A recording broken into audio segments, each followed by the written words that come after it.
Why do bad things happen to good people? Sometimes you've asked this question from yourself. I'm a good person. I help everyone. I don't hurt anyone. I can see myself as a good person. But still, why all these bad things? Why all these painful things, sufferings happen to my life? Why life always keep testing me always? Well, these questions we've asked most of the times in our life, right? Do you know how Buddha saw this? In the night of his enlightenment, the first thing that he realized was that life is consist of suffering. Suffering is a part of everyone's life, right? So Buddha did not say suffering as a part of good people's life or a bad people's life. Buddha saw that suffering was universal, right?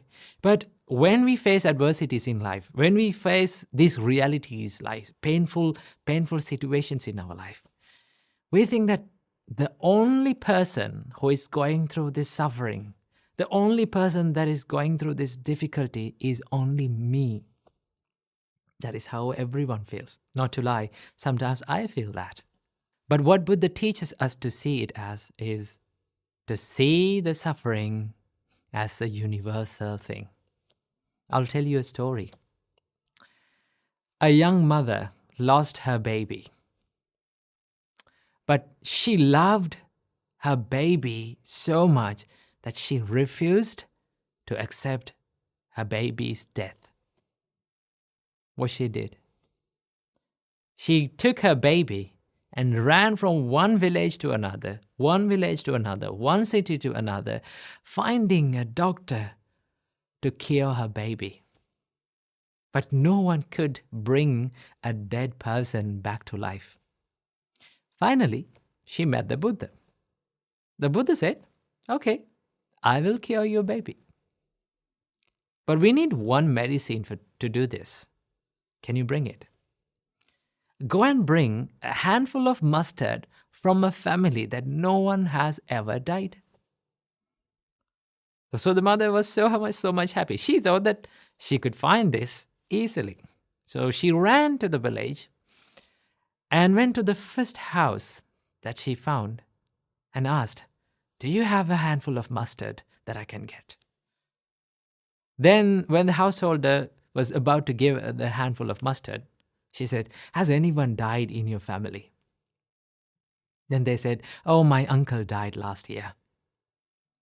Then she said, "I don't want your mustard." She went to the next house and she got the same answer. Someone had died. She went to the other one. She went from one house to another and she went through the whole village. The only word that she heard was, "Someone died." Death. Then she understood, okay, death is not only for me. Death was something that I always heard in this journey. Maybe my child is dead. So she made her heart strong enough to accept her baby's death. She went back to the monastery to meet the Buddha and thanked the Buddha for curing not the baby, but her heart. What Buddha teaches us to see about life is that to see the suffering as universal. So next time when you go through a difficulty in your life, and the next time when you go through a hardship, painful feeling in life, understand that you are not all alone. There are so many people who is going through in life that's in the same situation, the suffering. Okay? Most of the time, we try to remove the suffering from life.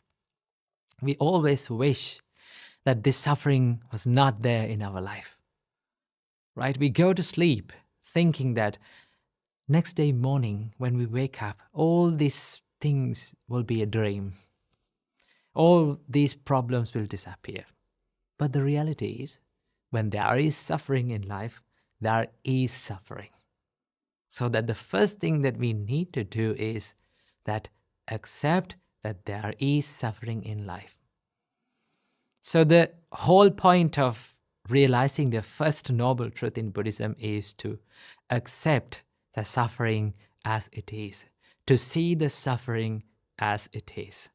Only when you accept the suffering, we can cure it. We can find a remedy for it. First of all, you need to accept that there is pain and suffering in all of our lives, right? And then we can choose what to do with it.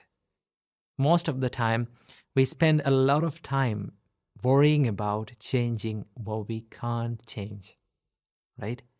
But it all depends on how you choose to react to these experiences in life. Most of the time, these painful feelings, sufferings that comes to our life are blessings in disguise, right? If we did not get difficult situations, if we did not get hardships to our life, right, challenges in our life, how can we develop a strong mindset, right? There's a saying that if you need to learn how to swim, what do you have to do? You have to jump to the pool. Somehow, you have to experience how drowning feels like. Only then you can realize that what should I do to learn how to swim, right? In the same way, there is no use of trying to avoid wishing and praying that suffering was not there in life, right? There's no point of wishing and praying that, please don't give me suffering. Always wish a mindset that you can face strongly to all these sufferings and painful situations in life. Whenever you get a strong mind to face any kind of challenge in your life, then you can be happy and in peace, because you're ready for anything in your life, right? So always wish a strong mindset that you can face any challenge, any difficult situation in life. So remember that not only bad things happen to good people, good things also happen to good people. And also, sometimes you may think, why all those good things happen to bad people, right? It is not always the case. Good things happen to bad people, and also bad thing happens to good people. That is the law of this world. So we all need to develop the mindset to see the suffering as a common truth to everyone, not a personal thing. So I wish you all, may all of you be able to develop a strong mindset to face any challenge in all of your life. Namo Buddhaya. Imagine you're having a rough day and you're scrolling through social media. And you see these nice pictures. People are celebrating their life, having the best days in their life, celebrating and becoming happy. When you see these pictures, what do you feel inside? Sometimes we feel even more stressed and we feel like there's no value in our life. One of the biggest enemies of our happiness is comparing our life with others' lives. There is some sort of jealousy and envy that builds up in our life, in our mind. That is why becoming envious and jealousy and comparing our lives to others is one of the biggest enemies of our happiness. To overcome this, the Buddha introduced a special practice, and that is called mudita. Mudita means appreciative joyfulness. Always remember, when we compare our lives to others, and when you build up that jealousy and envy within yourself, it is not going to help in your success, in your life, right? Sometimes, like we stop in a certain place, okay? We hold on to one emotion and we stay in that envy and jealousy and thinking about other people's lives without making our life successful, without focusing on our life. So the Buddha said, when you see these successful people in the society, when people around you living the best days in their life and your life is not having such experience, always look up to them and think and wish the happiness of them. Okay? That is called appreciative joyfulness. Wish the happiness of beings around you, even though you are going through a tough time. When we see successful people, we should not be jealous at them. It is not going to help us. What we have to do, we have to wish the success on them. When you see someone is having the best days in their life, think of him and say, oh, may he be happy even more. May he have a prosperous and a happy life forever. If you do that, you're not going to give the space for that envy and unhappiness and that negativity in your mind.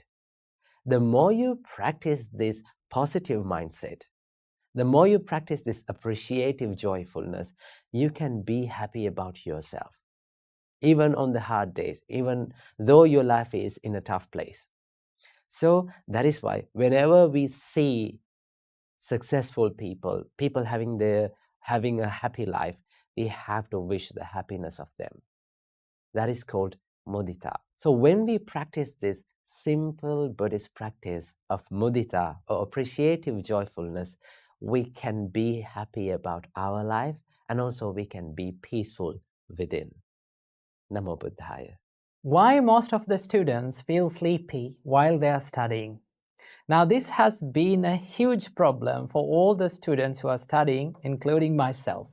I still can remember when I was at school, I used to fall asleep right after I get a book to my hand. Do you have the same experience? I think yes. Well, today in this video, I'm going to be sharing with you 7 tips you can practice to stay away from sleepiness while studying. So the same thing happened to a monk who lived in the Buddha's time. He was struggling with meditation, especially he was struggling with the sleepiness during meditation. So the Buddha gave him these 7 advices and 7 tips to practice to stay away from the sleepiness during the meditation. But these tips can be applied to our studies as well. So without any further ado, let's dive into these tips. Tip number 1, change the perception.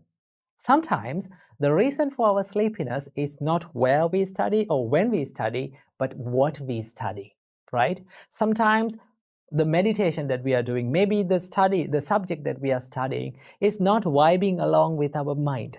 At that time, we feel boring and less interested. Once you feel boring, what is the normal reaction from your body? You feel sleepy, right? You feel that drowsiness within you. That is why the Buddha says, change the perception. Once you feel sleepy while studying or meditating, just change the perception. Change what you study for a little while. Let's say you're studying a subject and you feel boring, okay? You feel less interested. So what do you have to do? Change it to something that you feel interesting. Maybe a subject that you feel fun in studying, maybe you enjoy that subject, maybe it is your favorite subject, maybe it is your favorite meditation, okay? Once you do that, what happens to you is you're doing something that is enjoyable and enthusiastic, you feel that enthusiasm within you, then your body and your mind becomes active. Okay, once your body and mind becomes active, what will happen? Your mind will open to new things. Okay, so when you spend a little while in that enthusiastic activity, maybe studying, maybe meditating, okay, then you can come back to the same thing that you studied earlier and keep on studying, because at that time we gave our mind a little jump start to be active.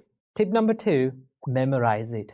The Buddha says, recall what you have studied and memorize it and examine it with your mind. When you examine something with your mind, when you recall something from your mind and you wisely reflect on it, what happens? Your mind becomes active. Okay, because you need that focus and you need that activeness in your mind to memorize it. Once you memorize it, what will happen? You stay away from that inactiveness or inactive state of your mind. Then it will help you to stay away from the sleepiness. So what you have to do, whenever you feel sleepy or drowsy, just memorize one thing that you have learned or recall something that you have learned. That is one thing that we can do. Tip number 3, reciting. Now, reciting is one of the best ways to stay away from sleepiness during meditation and studying.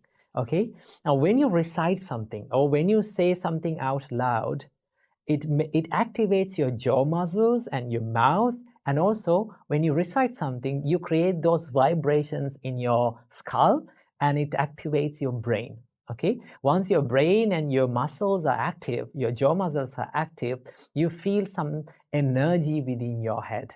Okay, and then it will be very easy for you to study. And also when you recite something, it gives that activeness to your body, and then it will help you to stay away from the sleepiness. That is tip number 3. Tip number 4, the Buddha says, pinch your ears and rub your limbs. Now, when you pinch your ears and rub your limbs, what happens is your muscles get a good blood circulation and your body becomes active. Once your body becomes active, then your mind becomes active.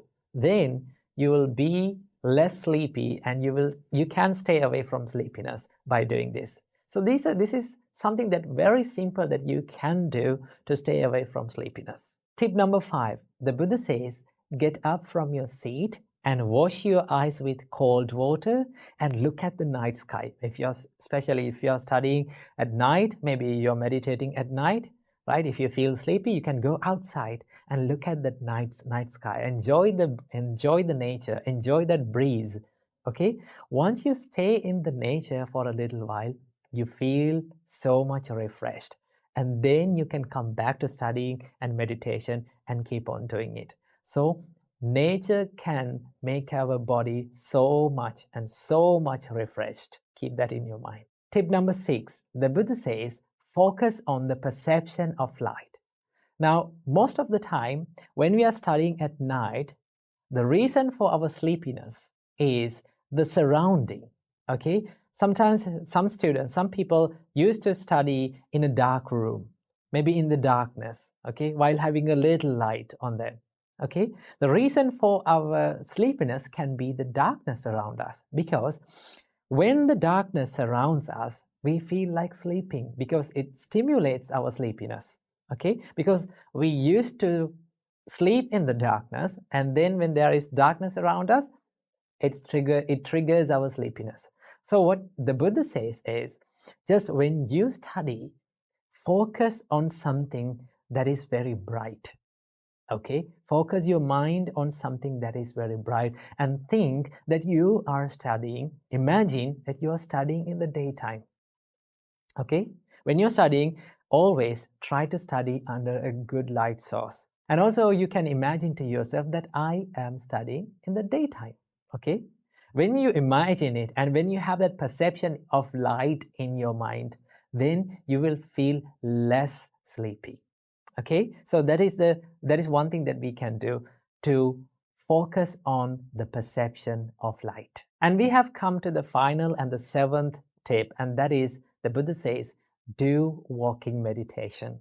Whenever you are meditating, okay, or when you are studying, if you feel sleepy, if you feel drowsy, just get up from the seat and go and walk back and forth with mindfulness. Okay, focus on your bodily postures and bodily movements and go walk back and forth for a little while.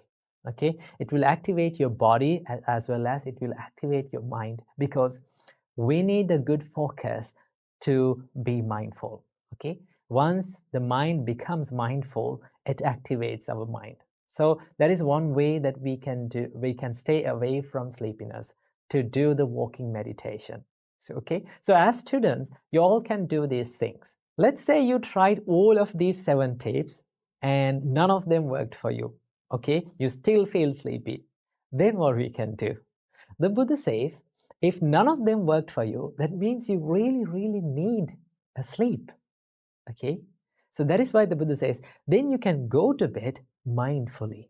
Okay, being mindful about the posture that you are going to sleep, and you have to remember to yourself that right at this time, okay, maybe after 1 hour, I'm going to wake up. Okay, when you do that, when you remember to yourself that the wake up time, then it is very easy for you to wake up. And also remember, most of the time, the students enjoy sleeping, okay, more than studying. Okay, it is all about our priorities. When we give the priority to study, we can easily study. When we give the priority in our mind to sleep more than studying, then you feel more and more sleepy. So that is why it is all about what you give priority to. Okay, so remember, so if none of those 7 tips worked for you, just have some rest and then go back to studies or meditating. So these are the things that we can apply to our daily life to stay away from sleepiness during studying and also during meditating. So apply these things and see what works for you. Namo Buddhaya. Namo Buddhaya. Welcome everyone to another video. Today, let's talk about how can we apply the meditation to a busy life. Now, I know most of you have a very, very busy life and you have a tight schedule, okay? Now, but in the same time, you want to meditate. So that's where you find the problem, right? You have a busy life and you're worried about it. You have a distracted mind, and we all get distracted when we have a busy life, but we all need to meditate. But there's a problem. What is that? How can we apply the meditation to this busy schedule? Right? It is very difficult. So many people complain to us that I cannot meditate because I'm very, very busy. I have a lot of things to be done. I have a lot of responsibilities. How can I deal with it? Well, this depends on how you look at the meditation, right? Now, when we imagine the word meditation, what is the picture that we imagine? We imagine a person sitting in a quiet and a comfortable place, and he's closing his eyes with his legs crossed, right? And he's doing meditation. Okay, but meditation is not only that sitting meditation. It is also a part of meditation, but it is not the meditation. Okay, meditation is more easy and more practical than you think. So today I'm going to introduce you to a little practice that you can practice in your busy schedule while you're having a lot of responsibilities and while you're being busy, and you can do this meditation. This is all about mindfulness. Now, should we sit in a quiet place to be mindful? No. Okay? To be mindful, you can be in a whatever posture, do whatever you want to do, and you can still be mindful. That is the beauty of this practice, the mindful practice. Okay? Now, let's say you're having a busy schedule and you don't have the time to sit and meditate. So, what we have to do is we can choose something that we do daily, right? Let's say almost every one of you have 2 meals per day, at least 2 meals per day. Okay, let's take breakfast. Let's say you're having your breakfast. Okay, normally in an average day, what do you do when you're having breakfast? Sometimes you read a newspaper. Sometimes you watch TV. Sometimes you scroll through social media. Sometimes you use the mobile. Sometimes you call to some friends. Okay, instead of doing all those things, okay, instead of distracting yourself while eating, while having your breakfast, why can't you be mindful about having the breakfast, about the action of eating? Okay, so that is the beauty of mindfulness. Mindfulness can be applied to every action in our daily life. No matter where we do it, no matter what we do it, no matter when we do it, we can apply mindfulness to our daily life. So let's say you're having a breakfast. Okay, just set aside all the distractions, your TV, maybe your mobile phone, your newspaper. You just focus on the taste. Okay, if you're eating from your hand, or if you're eating from your spoon or a fork, doesn't matter. You just feel the taste. When you place the food inside your mouth, you start to feel this taste. What we can do is just bring our mind to that sensation, to what we feel.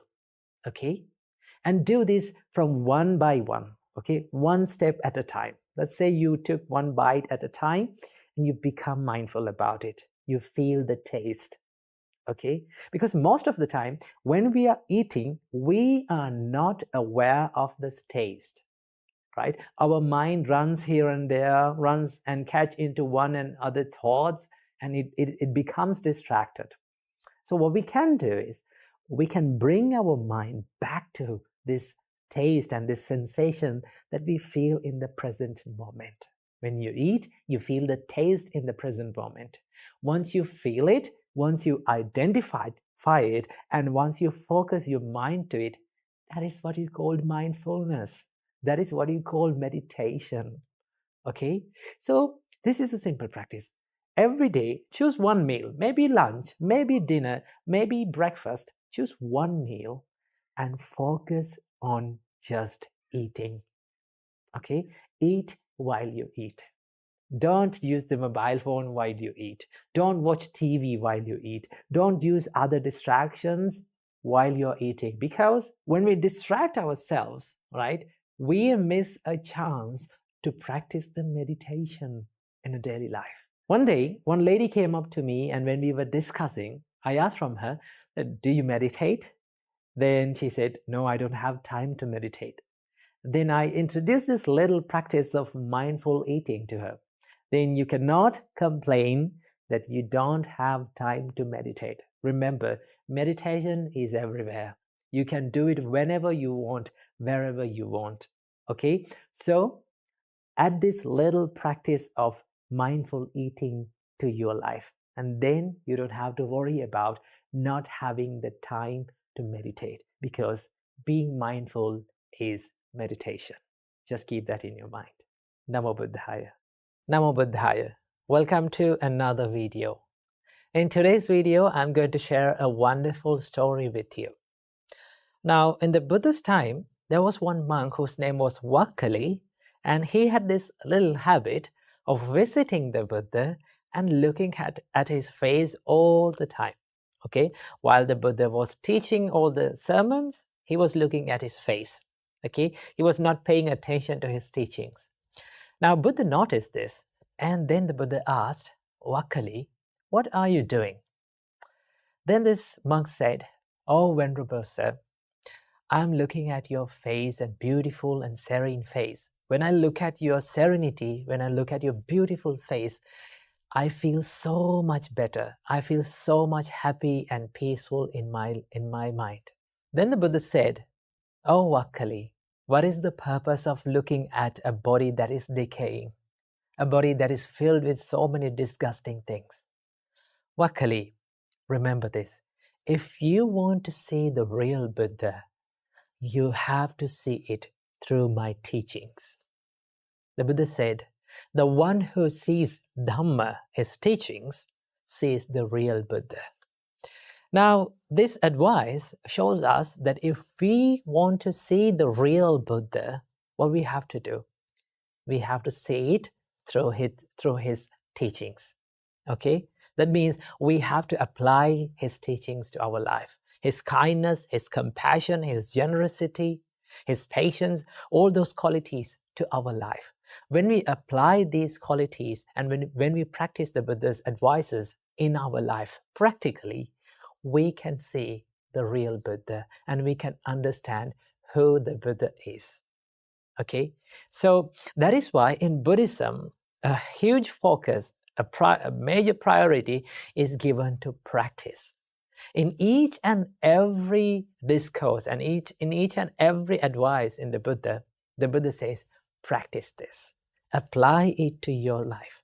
Apply it to your practical life and see how you can do it in your daily life. Okay, that is why in Buddhism, every teaching, every practice, and every advice is applicable to our practical life. When Buddha says to practice love and kindness, he does not come up with only just idea of loving kindness. He teaches us how to practice it. Okay, how you can practice in the times of adversities. When he teaches about the compassion, he teaches us how to practice this in your daily life. So, if you want to see the real Buddha, then what do you have to do? You have to see it from yourself. Okay, apply the Buddha's teachings to your life, and then we can identify who the Buddha was and his qualities. It is same like you are identifying your parents. Okay, now if you see a picture of your parent, maybe like your mother or father, if you see your father or mother's picture, then you identify, this is my mother and this is my father, not only through the picture, but also through his qualities, okay, through their qualities, through the help and the care that they have given to our life. So in the same way, we have to identify the Buddha and we have to see the Buddha through his teachings, through practicing those teachings in our practical life. So here's the answer for this question. If you want to see the real Buddha, you got to practice the Buddha's teachings. So keep that in your mind. Namo Buddhaya. Namo Buddhaya. Welcome to another video. Do you know how amazing your mind can serve for you if you know how to control and master your thoughts? And that is why they say that mind is the best servant if you know how to master your thoughts, right? But if you let your mind to become your master, you will end up nothing but as a slave of it. So how can we control our mind? How can we deal with these negative thoughts? Now, so many people think that they can remove a negative thought and plant a positive thought inside it. But in reality, you will never be able to remove a thought from your mind by force, right? Go ahead and do it, right? You will never be able to do that. The more you try, the more you use the force to remove a thought or forget it, the more it will come back to you and haunt you. So in this video, I'm going to be sharing with you a simple and a practical way to use the energy of that negative thought to drive it into a more positive state of our mind by simply asking these 5 questions from yourself, right? These questions will help you to come into this present moment, and it will encourage you to cultivate more wholesome qualities and wholesome thoughts inside your mind, okay? But before starting, I have to remember none of these practices and none of these things are easy. But with the time, if you keep on practicing it, right? If you stick into the process and if you keep on doing it, it will be very easy for you to do that, okay? And once you become used to it, and once you get used to that, it is very easy to deal with negative thoughts in your mind, and it is very easy to control your mind. So let's dive in. The first question that you have to ask from yourself is, what are the thoughts that keep me away from peace? What are the thoughts that steal my peacefulness inside me? When you ask this question from yourself, you can go through the weaknesses of yourself, right? Because the weaknesses are different from one person to another. For someone, the thought that steals their peacefulness is the anger. For another person, it is the jealousy. For another person, it is the procrastination or the laziness, okay? So when you ask from yourself, what makes me disturbed, okay? What steals my peacefulness?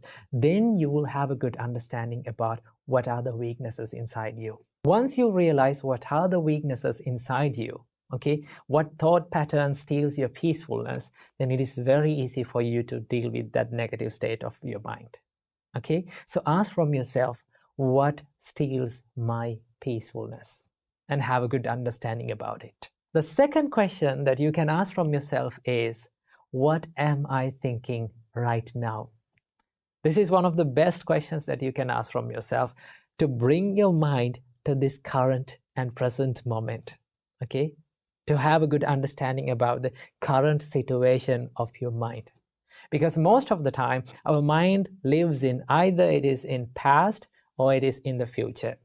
It is hardly our mind lives in this present moment. So once you ask this question, what am I thinking now? Ask this question as much as possible from yourself. What am I thinking now? What am I doing now? When you ask from yourself that, it comes, your awareness comes into this present moment. Okay, because most of the time our awareness travels from one arena to another. Maybe it is in the past, maybe it is in the future. It hardly comes to this present moment. Once you come into this present moment, it is very easy for you to solve the problem because you know what is going inside. Okay, when you ask from yourself that question, you can come up with so many answers. Okay, ask it from yourself and you will come up with these answers like, my mind is in anger now, right? I'm at stress now, I'm in a problem, I'm thinking about something, I'm worrying about something. Okay, once you identify that, right, once you catch your thought, it is very easy to deal with it. Now you came to this present moment and you identify the thought. Now you have to ask the third question. The third question is this thought pattern helpful for me? Right? When you ask this question from yourself, you dive into that problem and you started to think the downside of that negative state. For an example, if you're in anger, if you ask from yourself, is this anger really gonna help me? Is it going to help me? Then you will come up with the answer, no, it is not going to help me. It only hurts me and the other person, right? It will lead to many problems. When you ask that question from yourself, it gives you the chance to think about the disadvantages and the downside of your thought patterns. The more you realize the disadvantages of your thought patterns, it is very easy to stay out of it because you know that it is going to hurt. Because most of the time, we do things and we think without realizing and without thinking about the disadvantages of it. And that is why it is the best thing to ask from yourself that, is it really going to help me? Now you identified your state of your mind. Now you came to this present moment. Now you know that it is not going to help you. As the next question, now you can ask from yourself, what is the best thing to do instead of staying in this negative state, right? For an example, if you're in anger, ask from yourself, what is the best thing to do instead of staying in anger? Now, what should I do now? Then you will come up with the answer that I should forgive people. I should let go of this anger. You know, if I need to be at peace, right? If I need to find the peacefulness inside my mind, then I need to let go of this anger. Okay, I need to remove it. Now you come up with a solution. Now the best part is, the most amazing thing is, every one of us know what is good and bad. We know what to do and what not to do. Okay, now for an example, let's say, now we know that too much sugar is bad for our health. But what we do, when we are going to make a teacup, we just pour some extra sugar into it. We put some extra sugar into it. We know it is bad, right? Without considering about it is bad, we do it. And that is why the correct thing that you can do is think about, what is the best thing that I can do now, right? Is it to forgive that people? Is it to let go of that jealousness? Is it to let go of that laziness and continue to work, right?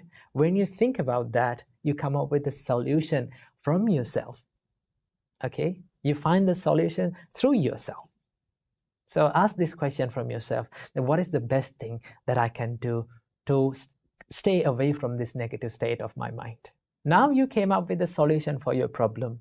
Now what you have to do is to think about the benefits of cultivating this positive state of your mind. Okay?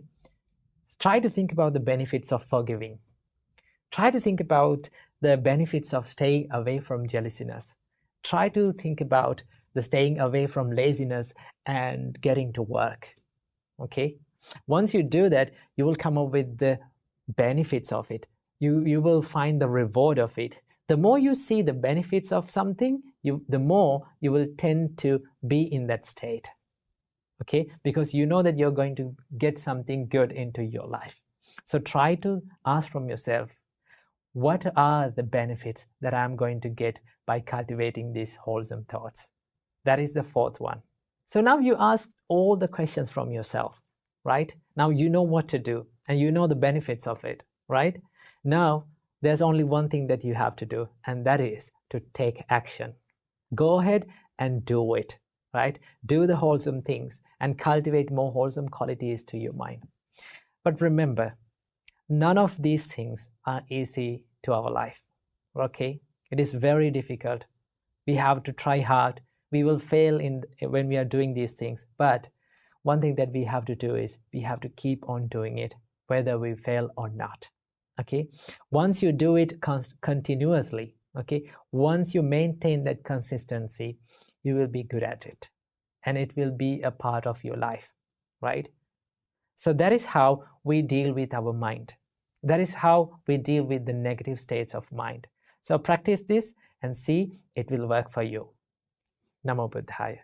Namo Buddhaya. Welcome to another video. In today's video, we are going to discuss about how can we clear our mind. Now, so many of you complain when I'm meditating, when I'm studying, there are so many thoughts popping inside our mind. I cannot stop it. I'm worried. What can I do? Well, the reason for this problem is we are looking at the meditation and we are looking at our mind in a wrong way. Always remember, meditation is not about emptying your mind.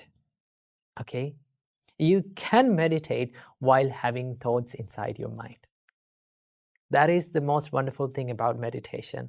You don't want to empty your mind. You don't want to close the mind and let not other thoughts come in.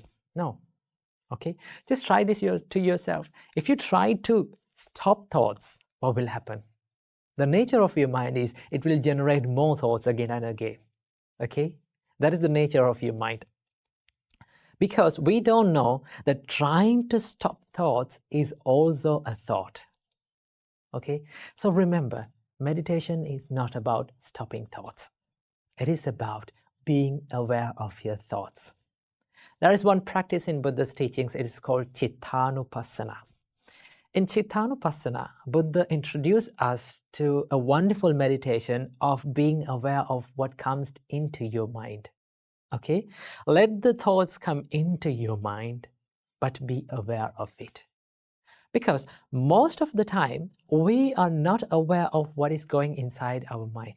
That is the problem. That is why we get caught to these unwholesome thoughts like greediness, craving, anger, hatred, and a lot of things. Okay? Because we don't know what is going inside our mind. The Buddha teaches us, that Buddha introduced us this meditation to be aware of what is coming into your mind.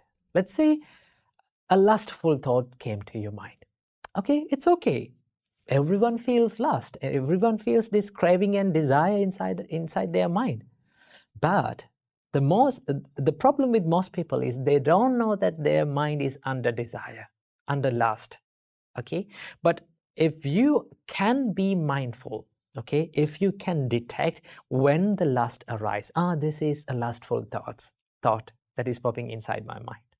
If you can detect it, if you can identify it, then the nature of your mind is once you identify your thoughts, once you are aware of that thought, it will start to be silent. Okay?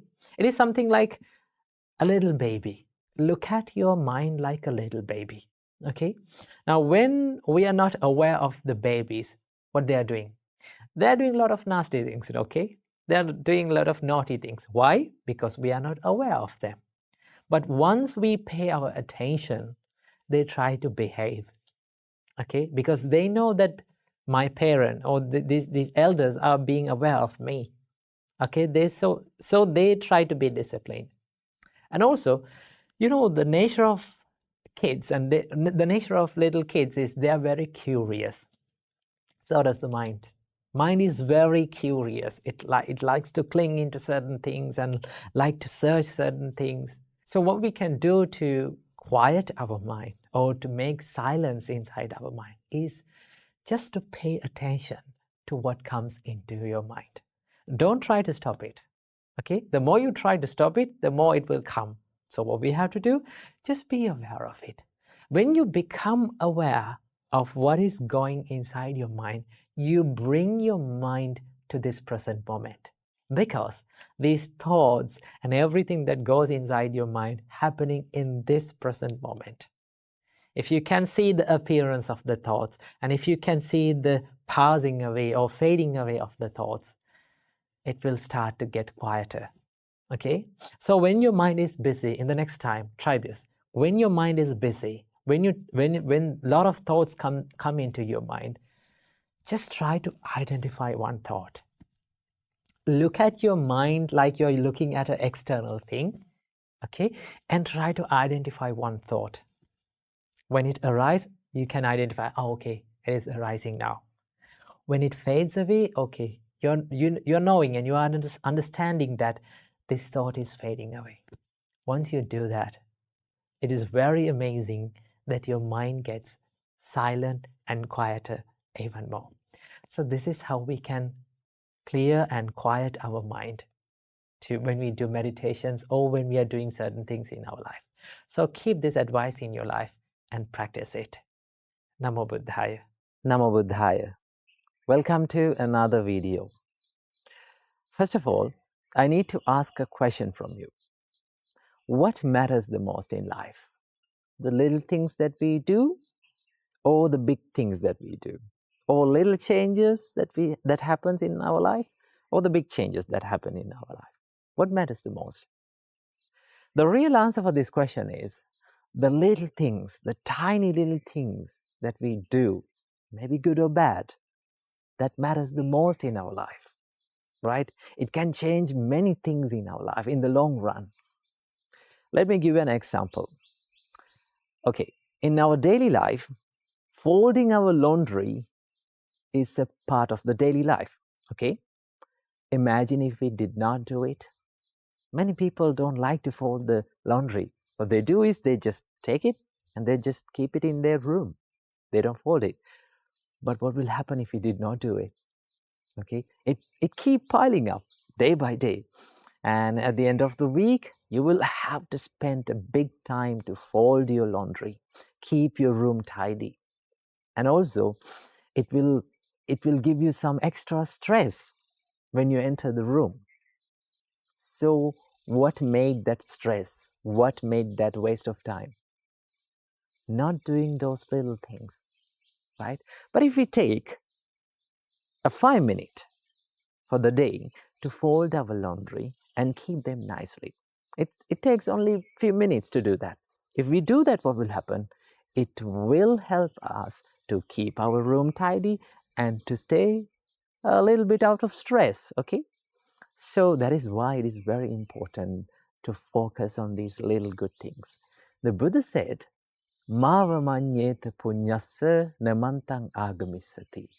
Do not neglect the little merits that you collect, thinking that, oh, this won't give me any consequences or any results, okay?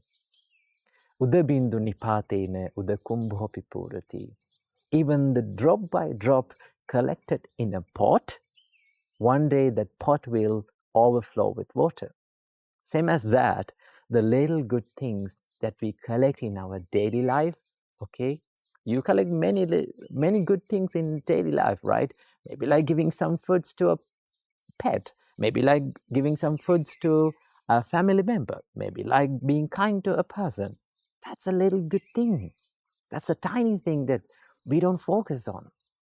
But when those things collect daily, one day our life will overflow with good deeds, good karma.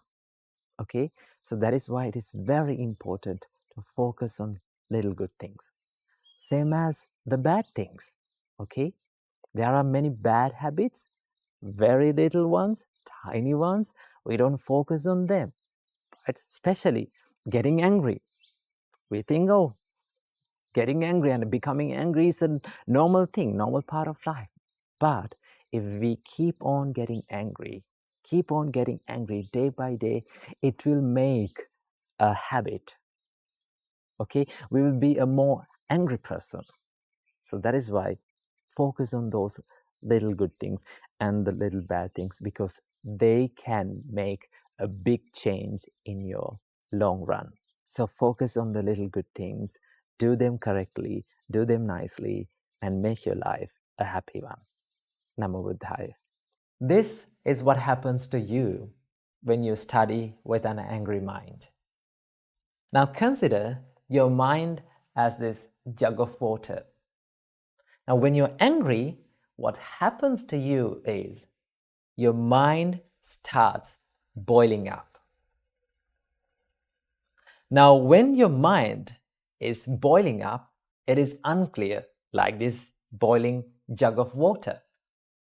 Now, the Buddha said, you will not be able to memorize anything when you study with an unclear, turbulent, and angry mind.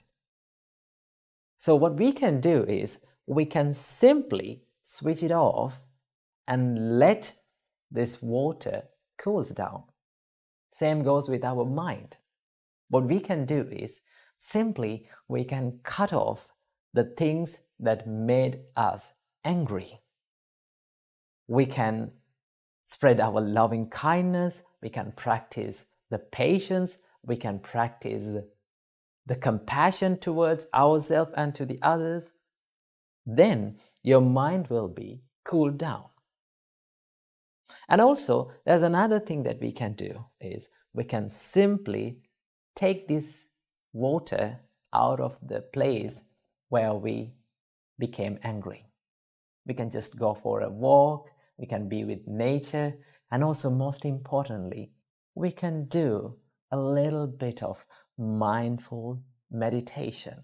So when you do these things, your mind stays away from the things that made you angry. So if you're a student, try to maintain a kind and a compassionate mind whenever you are studying. Do some meditation, be mindful. Always remember, your anger is not going to help you in anything in your life. Namo Buddhaya. Namo Buddhaya. Welcome to another video. From today's video, we're going to be discussing about how can we use our speech, our words in a wiser way, right? Now, to do that, in Buddhism, we learn 5 things, 5 rules to follow and ask from ourselves 5 questions before we speak, right? Now, this is taught in regarding to reproving to someone, like showing a mistake to someone. But these 5 rules can be added to our normal day-to-day speech as well. And it will make a greater change and it will make a greater impact on ourselves as well as others. So that is why it is important to understand the words that we speak has got power. There's a beautiful saying that says, words can make people and words can break people.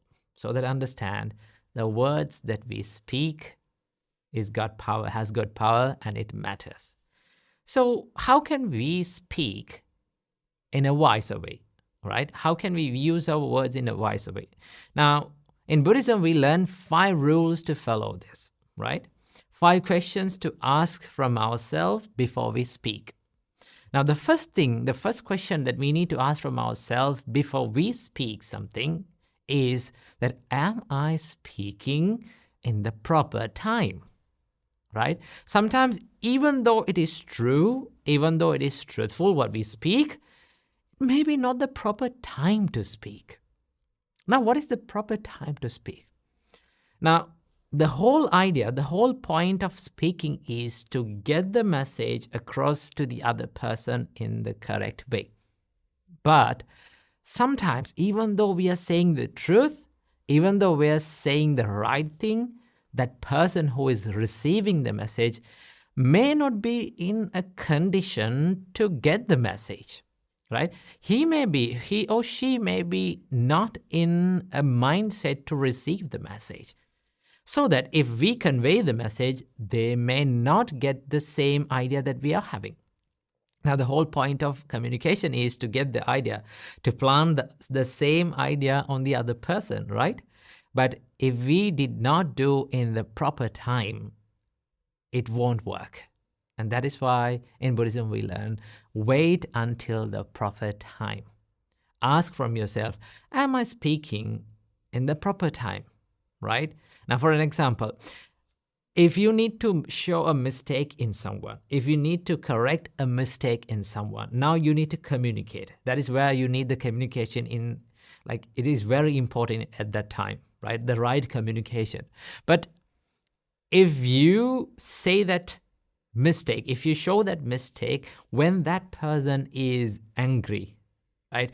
When that person's mind is filled with anger, what happens? They may not get the idea, they may not see the mistake that we are showing. Okay, so what we do, we wait until the anger cools down and open his ears and mind. Now when our mind is in anger, we are not ready to listen to anyone, right?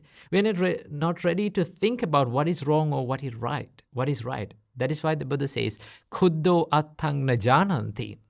When your mind is in anger, you don't know what is good and bad, right? So that we need to understand. If we need to get a message across to that person, we need to wait for the proper time until their mind is open, until their ears are open, until they are ready to listen and understand that message.